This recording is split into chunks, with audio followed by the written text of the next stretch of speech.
Hey everyone, it's Stephanie here, and I just have a quick video today to share how I'm storing my ink and other medium swatches. I've had a couple questions about how I'm storing them, and I just wanted to share it quick on a video so you could see what I'm doing. The 2x2 swatches that I'm using are courtesy of Jennifer McGuire. She shared them on her blog a couple weeks ago and has pretty much put every ink imaginable on her blog for download. So thank you so much to her for these great 2x2 downloads. And you can also see how she stores them. I'll put a link right up on the video here to go directly to her blog to see a video of the ink swatches as well as how she's storing them. Her method of storage didn't really work for my space just because I don't have a huge, I don't have a full room dedicated to my craft studio, so I needed something a little bit more compact, and I also wanted something that could be actually contained in a binder because I wanted to include more than just ink, and I wanted to be able to kind of move it around with me just because I have a separate cart. I have an IKEA cart that has all my art journaling supplies in it, and I like to be able to kind of move around the house with that if I want to, and doing this in this system just makes it easy for me to grab this binder and go and have everything right at my fingertips if I need it. So just to show you how I'm storing them, I'm just using a Simple Stories 6x8, I think this is, binder. It's for their pocket scrapbooking line that they currently do, but I'm just using it for the swatches.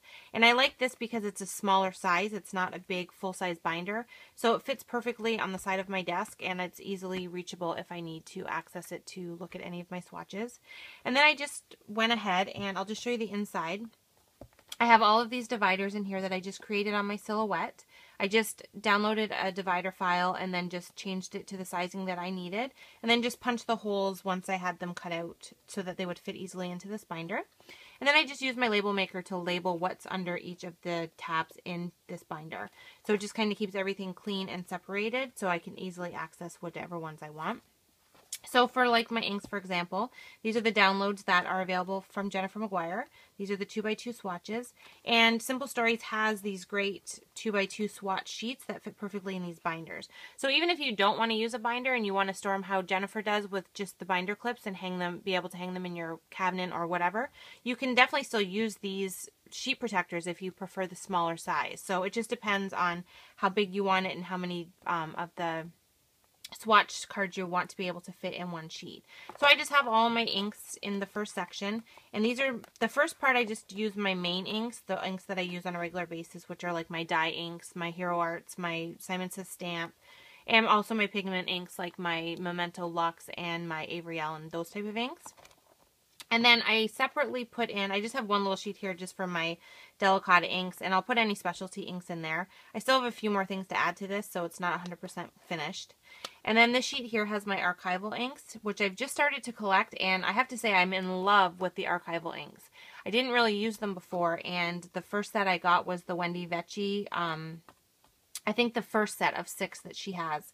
And I love how they stamp, and I love the great coverage you get from these inks. So I'm definitely thinking that I'm going to invest and get the rest of these colors, and this might be an ink that I use on a regular basis. So those are my archivals.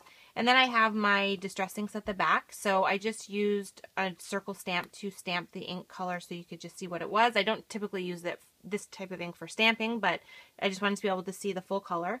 And then I had just used my ink blending tool and went around the edges of each of them to show the color so that I could see how that looks, since that's typically how I use them. So I have all those in there. And then I also have a spot for some inks that aren't quite finished yet and still need to be swatched. So they'll get sorted into the binder eventually. Then I also did my embossing powders just because I like to be able to see what they look like once they're actually embossed. Seeing them in the jar, it doesn't always tell you. So this is a great way to have them in front of you and see what they're going to look like once you actually emboss them. And I actually had a question to show some of the embossing powders in a little bit more detail. So some of my favorites include the Fine Detail Gold and Silver. They're a great embossing powder from Ranger, and they have such a smooth coverage once they're embossed. So these are my go-to for if I need to do any silver or gold embossing.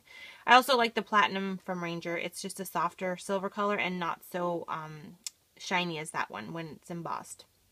I am obsessed apparently with sparkle embossing powder, and I ended up realizing I have a lot of it.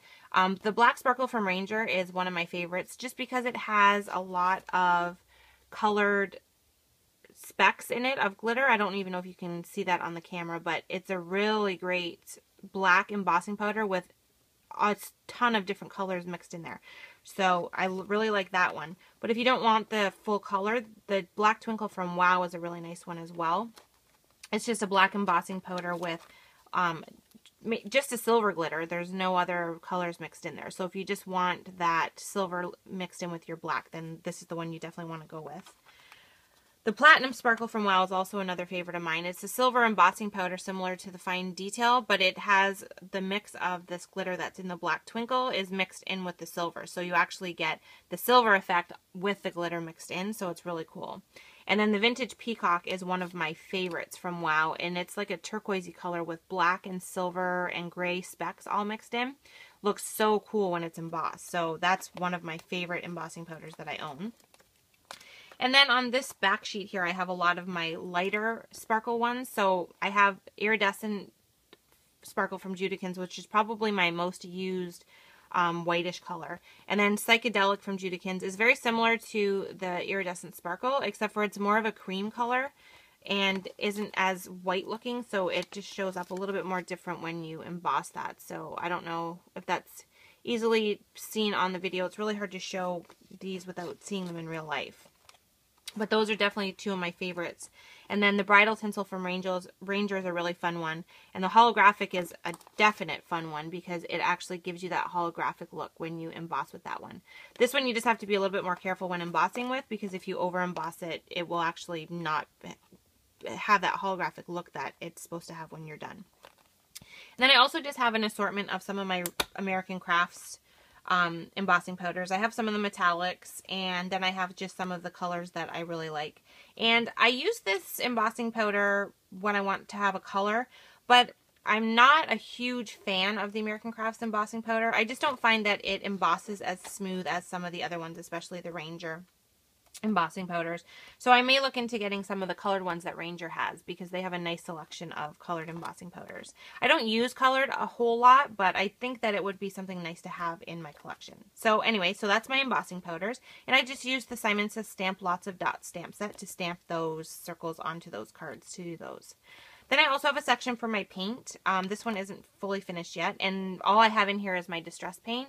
And to do all my distress stuff, I just went ahead and used the downloads that Jennifer provided for the distress inks and printed them repeatedly so I could put them in each section, since I have different mediums that all have distress on them.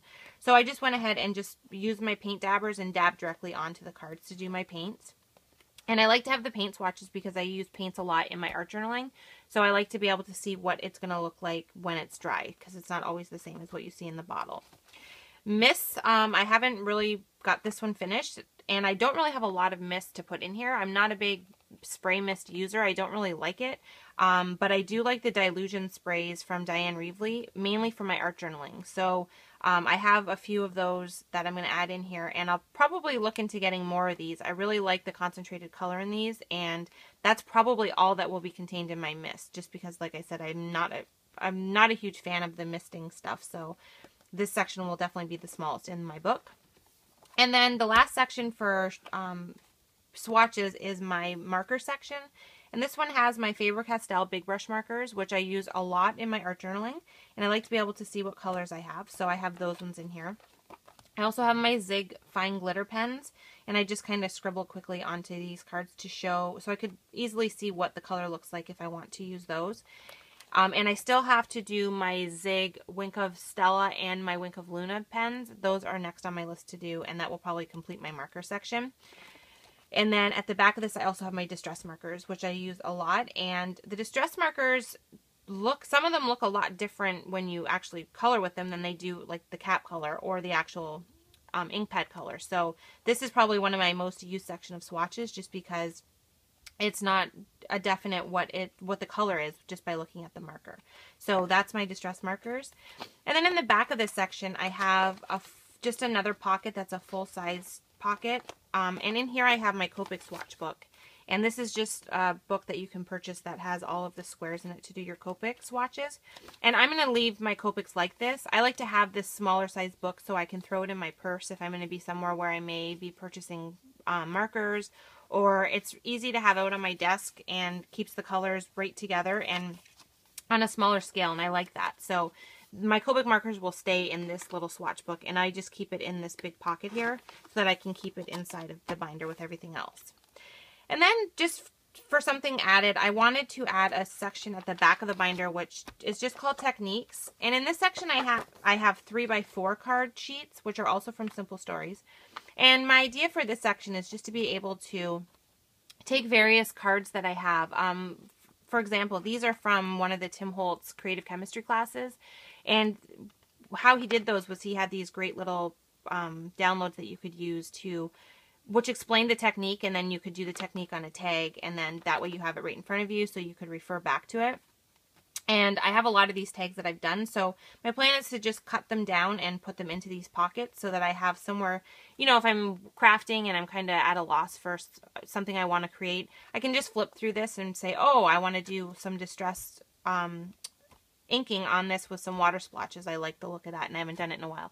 Just a fun way to keep track of something. And if I'm doing a card or something and I you know, do a technique that I like, it takes not very long to just take a 3x4 card and do it again while you're still working on the card and just throw it in this binder. It just keeps it there so you can remember to use it. And like I said, just gives you a creative lift when you're creating and just kind of stuck on something to do. So that's what this section is for. So that is how I'm storing everything. So I just wanted to share, just like I said, I've had a couple questions on how it's all being stored. And everything just fits in here perfectly. And I just, like I said, keep this right on the side of my desk. And it's easily accessible for when I need to refer to any of the colors or anything like that. So thanks again to Jennifer for the great 2x2 downloads. And thank you so much for watching. I will see you next time. If you have any questions about anything I've used in here, please leave a comment and let me know. And I'll have a full list of supplies at the bottom of the video of what it is that I'm using in this storage system.